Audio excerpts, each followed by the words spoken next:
Hi friends, welcome to our channel. Friends, ఈ వీడియోలో Bajaj finance personal లోన్కి ఎలా అప్లై చేసుకోవాలి కంప్లీట్ డీటెయిల్స్ అయితే తెలుసుకుందాము. ఫ్రెండ్స్, బజాజ్ ఫైనాన్స్ అంటే మనందరికీ గుర్తు వచ్చేది, మనం ఏదైనా వస్తువులను కొనుక్కున్నప్పుడు వాటి ప్రతి నెల ఈఎంఐ అనేది మనము బజాజ్ ఈఎంఐ కార్డు ద్వారా మనం ఈఎంఐ అనేది పే చేస్తుంటాము. కానీ బజాజ్ ఫైనాన్స్ అనేది మనకు పర్సనల్ లోన్స్ కూడా ప్రొవైడ్ చేస్తుంది. ఈ వీడియోలో బజాజ్ పర్సనల్ లోన్కి ఎలా అప్లై చేసుకోవాలి ఏంటి కంప్లీట్ డీటెయిల్స్ చెప్తాను. వీడియో నచ్చితే లైక్ చేసి, ఇలాంటి వీడియోలు ఇంకా కావాలంటే మన ఛానల్ని సబ్స్క్రైబ్ చేసుకుని పక్కనే ఉన్న బెల్ ఐకాన్ని ఆల్ అనే ఆప్షన్ మీద క్లిక్ చేయండి. ఫ్రెండ్స్, ఈ బజాజ్ ఫైనాన్స్ పర్సనల్ లోన్ మీరు అప్లై చేసుకోవాలి అంటే దీనికి కొన్ని ఎలిజిబిలిటీస్ చూసినట్లయితే మీ ఏజ్ అనేది 21 ఇయర్స్ నుండి 80 ఇయర్స్ వరకు ఉన్న ప్రతి ఒక్కరు కూడా దీనికి అప్లై చేసుకోవచ్చు. మీ సిబిల్ స్కోర్ అనేది 685 కంటే ఎక్కువ ఉంటే మీకు లోన్ అనేది ఈజీగా అప్రూవ్ అయ్యేదానికి అయితే ఛాన్సెస్ ఉంటాయి. తర్వాత మీ ఇన్కమ్ అనేది 20,000 లేదా 25,000 కంటే ఎక్కువగా ఉండాలి. ఈ శాలరీ అనేది ఎక్కువగా ఉంటేనే మీకు ఈ లోన్ అనేది కూడా ఎక్కువ అయితే రావడం అయితే జరుగుతుంది. ఇది మెయిన్ డీటెయిల్స్. ఫ్రెండ్స్, ఈ లోన్కి మీరు అప్లై చేసుకోవాలి అంటే వెబ్సైట్ లింక్ అనేది కింద డిస్క్రిప్షన్లో ఇచ్చాను. ఆ లింక్ మీద క్లిక్ చేయండి. లింక్ మీద క్లిక్ చేసిన తర్వాత వెబ్సైట్ డైరెక్ట్గా మీకు ఈ విధంగా ఓపెన్ కావడం జరుగుతుంది. ఇక్కడ మీరు చూసినట్లయితే బజాజ్ ఫైనాన్స్కి సంబంధించి వెబ్సైట్ అయితే మనకి ఈ విధంగా ఓపెన్ అవుతుంది. ఇలా ఓపెన్ అయిన తర్వాత ఇక్కడ మనకు పర్సనల్ లోన్ అనేసి ఒక ఆప్షన్ అయితే కనిపిస్తుంది. అప్ టు మీకు 40 lakhs వరకు ఈ లోన్ అనేది మనకు ప్రొవైడ్ చేయడం జరుగుతుంది బేస్డ్ అపాన్ మన సిబిల్ స్కోర్ని బట్టి. ఫ్రెండ్స్, ఇప్పుడు మీరు ఈ లోన్కి అప్లై చేసుకోవాలంటే ఇక్కడ అప్లై నవ్ అని కనిపిస్తుంది. అప్లై నవ్ అనే ఆప్షన్ మీద క్లిక్ చేయండి.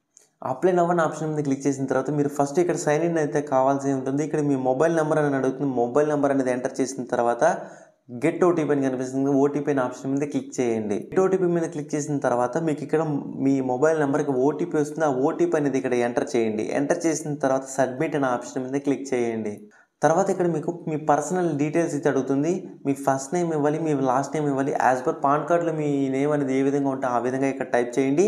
తర్వాత మీ పాన్ కార్డ్ నెంబర్ టైప్ చేయాలి. తర్వాత మీ డేట్ ఆఫ్ బర్త్ టైప్ చేయాలి. మీ పిన్ కోడ్ ఎంటర్ చేయండి. మీ సిటీ అనేది ఎంటర్ చేయండి. ఇవన్నీ డీటెయిల్స్ ఎంటర్ చేసిన తర్వాత కొంచెం పైకి స్క్రోల్. నెక్స్ట్ ఇక్కడ మీకు ప్రొఫెషనల్ డీటెయిల్స్ అయితే అడుగుతుంది.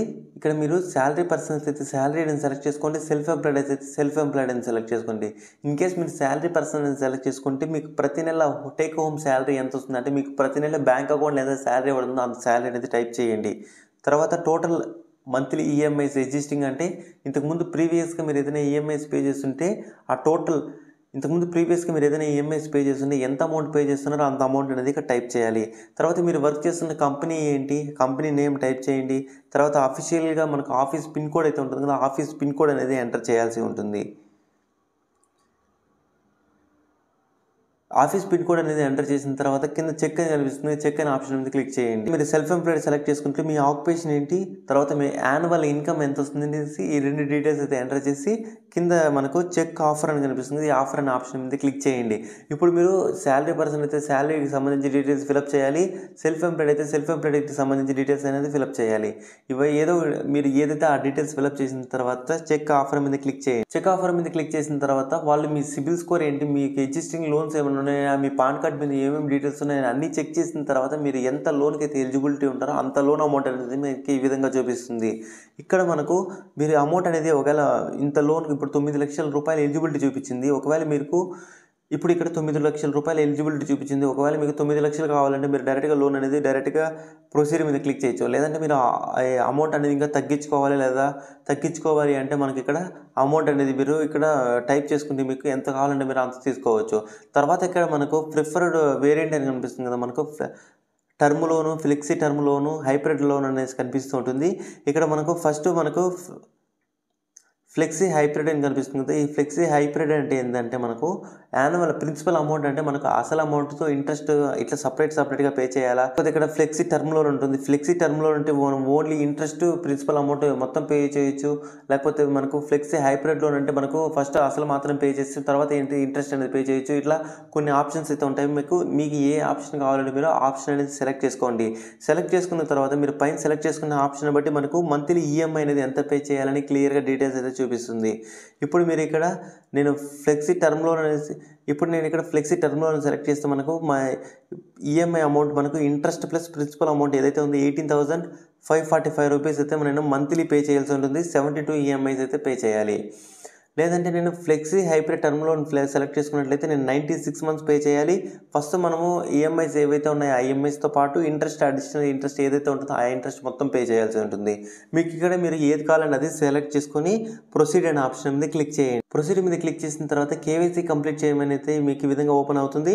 ఈ కేవైసీ అనేది మీరు డీజీ లాకర్ ద్వారా కేవైసీ అనేది కంప్లీట్ చేయాలి. ఇక్కడ మనకు డీజీ లాకర్ అని కనిపిస్తుంది. డీజీ లాకర్ అనే ఆప్షన్ మీద క్లిక్ చేయండి. డీజీ లాకర్ మీద క్లిక్ చేసిన తర్వాత మనకు డీజీ లాకర్కి సంబంధించి అకౌంట్ అనేది మీకు ఈ విధంగా ఓపెన్ అవుతుంది.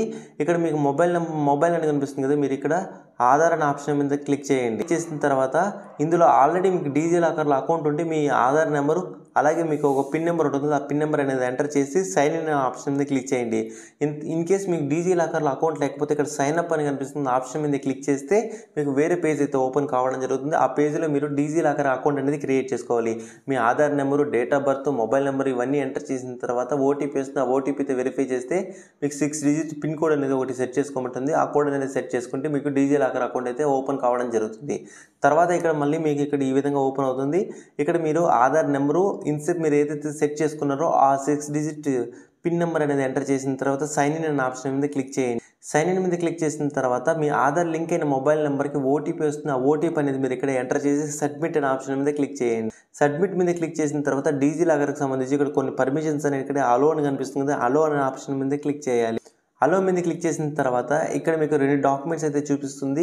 మనం ఇక్కడ ఆధార్ కార్డు, డ్రైవింగ్ లైసెన్స్ రెండైతే చూపిస్తుంది. ఇక్కడ మీకు సెలెక్ట్ అనే ఆప్షన్ మీద క్లిక్ చేసి ఫస్ట్ మీరు ఆధార్ కార్డు అయితే ఉంది కదా, ఆధార్ కార్డు అనేది సెలెక్ట్ అని కనిపిస్తుంది. సెలెక్ట్ అనే ఆప్షన్ మీద క్లిక్ చేయండి. సెలెక్ట్ అనే ఆప్షన్ మీద క్లిక్ చేసిన తర్వాత ఇక్కడ మీ ఆధార్ కార్డులో ఫోటో ఏ విధంగా ఉంటుందో photo, me name, me date of birth, me address అన్నీ కూడా ఇక్కడ మీకు ఈ విధంగా డిస్ప్లే అయితే కావడం జరుగుతుంది. ఒకసారి చెక్ చేసుకున్న తర్వాత ఇక్కడ కింద కన్ఫర్మ్ అని కనిపిస్తుంది. కన్ఫర్మ్ అనే ఆప్షన్ మీద క్లిక్ చేయండి. కన్ఫర్మ్ మీద క్లిక్ చేసిన తర్వాత ఇక్కడ మీకు మీ బ్యాంక్ అకౌంట్ డీటెయిల్స్ అయితే వెరిఫికేషన్ చేయాల్సి ఉంటుంది. అంటే మీకు ఈ లోన్ అమౌంట్ ఏ బ్యాంకుకి అయితే రావాలనుకుంటున్నారో ఆ బ్యాంక్ డీటెయిల్స్ అనేది ఇక్కడే మీరు ఎంటర్ చేయండి.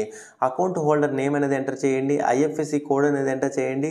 మీ అకౌంట్ నెంబర్ అనేది ఎంటర్ చేసిన తర్వాత ఇక్కడ మనకు అకౌంట్ టైప్ అనేది మన సేవింగ్ అకౌంట్ ఇస్తాం కాబట్టి సేవింగ్ అనేది ఆటోమేటిక్గా ఉంటుంది. ఇది అంతా మీరు డీటెయిల్స్ ఎంటర్ చేసిన తర్వాత ప్రొసీడ్ అనే ఆప్షన్ మీద క్లిక్ చేయండి. ఈ ప్రొసీడ్ మీద క్లిక్ చేసిన తర్వాత వీళ్ళు బ్యాంక్ వెరిఫికేషన్ పర్పస్ మీకు ₹1 అయితే మీ బ్యాంక్ అకౌంట్లో అయితే వేయడం జరుగుతుంది. ప్రొసీడ్ మీద క్లిక్ చేసిన తర్వాత ఇక్కడ మనకు అకౌంట్ స్టేట్మెంట్కి సంబంధించి డీటెయిల్స్ అయితే అడుగుతుంది. ఈ అకౌంట్ స్టేట్మెంట్ అంటే ఎందుకంటే మీకు ఈ లోన్కి సంబంధించి వాళ్ళు బ్యాక్గ్రౌండ్ వెరిఫికేషన్ కోసం మీరు బ్యాంక్ అకౌంట్ స్టేట్మెంట్, మీ ట్రాన్సాక్షన్స్ ఎలా చేస్తున్నారు ఏంటి అనేసి స్టేట్మెంట్ అనేది అప్లోడ్ చేయమని అడుగుతుంది. ఇక్కడ మీకు కొన్ని బ్యాంక్స్ అనేవి కనిపిస్తుంటాయి.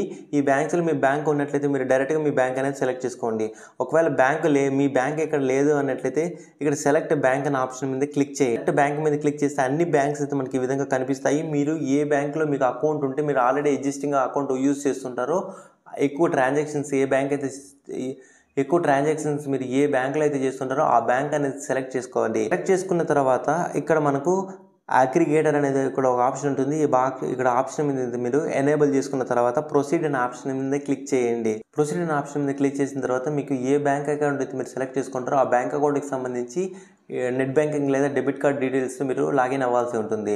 లాగిన్ అయిన మీ డీటెయిల్స్ అనేవి ఎంటర్ చేసి వెరిఫై చేసిన తర్వాత ఈ విధంగా అయితే ఇట్లా ఓటీపీ అయితే రావడం జరుగుతుంది. ఇక్కడ మీరు ఆ బ్యాంక్ అకౌంట్ లింక్ అయిన మొబైల్ నెంబర్కి ఓటీపీ వస్తుంది. ఆ ఓటీపీ అనేది ఇక్కడ ఎంటర్ చేసి ప్రొసీడ్ అనే ఆప్షన్ మీద క్లిక్. ఇలా ప్రొసీడ్ చేసిన వెంటనే మనకు ఇక్కడ మన అకౌంట్ డీటెయిల్స్ అయితే మనకు ఆటోమేటిక్గా ఈ విధంగా చూపించడం జరుగుతుంది. ఈ విధంగా చూపించిన తర్వాత మనకు క్లిక్ హియర్ అనే ఆప్షన్ మీద క్లిక్ చేసి అకౌంట్ అనేది అలో పర్మిషన్స్ అనేవి సబ్మిట్ చేయాలి. ఇలా పర్మిషన్స్ సబ్మిట్ చేసిన తర్వాత మన బ్యాంక్ స్టేట్మెంట్ అంతా కూడా మనకు సబ్మిట్ అయితే కావడం జరుగుతుంది. ఇలా సబ్మిట్ అయిన తర్వాత మనకు ఇక్కడ టర్మ్స్ అండ్ కండిషన్స్ సంబంధించి ఒక బాక్స్ అయితే కనిపిస్తుంది. ఆ బాక్స్లో టిక్ అని చేసి కింద మనకు అప్రూవ్ అని కనిపిస్తుంది కదా, అప్రూవ్ అనే ఆప్షన్ మీద అప్రూవ్ మీద క్లిక్ చేసిన తర్వాత ఆటోమేటిక్గా మీకు మీ అప్లికేషన్ అండ్ రిక్వెస్ట్ అనేది సబ్మిట్ అయితే కావడం జరుగుతుంది. ఇక్కడ మీకు ఒక రెఫరెన్స్ నెంబర్ అయితే రావడం జరుగుతుంది. మీరు ఎంటర్ చేసిన బ్యాంక్ స్టేట్మెంట్కి మీ సిబిల్ స్కోర్, మీరు అప్లై చేసుకున్న లోన్కి అన్ని డీటెయిల్స్ బ్యాక్గ్రౌండ్లో వెరిఫికేషన్ చేసుకున్న తర్వాత ఆటోమేటిక్గా మీకు లోన్ అనేది మీ బ్యాంక్ అకౌంట్లో అయితే క్రెడిట్ చేయడం జరుగుతుంది. ఈ విధంగా మీరు బజాజ్ ఫైనాన్స్ పర్సనల్ లోన్కి అయితే ఈజీగా అప్లై చేసుకోవచ్చు. సో మనకి ఎవ్రీ మంత్ కూడా ఈఎంఐ అనేది మీరు ఏ బ్యాంక్లో అయితే మీకు క్రెడిట్ అయింటుందో ఆ బ్యాంక్లోనే మనకి ఈఎంఐ అమౌంట్ అయితే ఏదైతే ఉంటుందో అదే కూడా కట్ కావడం జరుగుతుంది. ఎవ్రీ మంత్ ఆటోమేటిక్గా కట్ అవుతుంది. ఇది ఫ్రెండ్స్ వీడియో నచ్చితే లైక్ చేయండి. ఇలాంటి వీడియోలు ఇంకా కావాలంటే మన ఛానల్ని సబ్స్క్రైబ్ చేసుకోండి. Thank you for watching this video.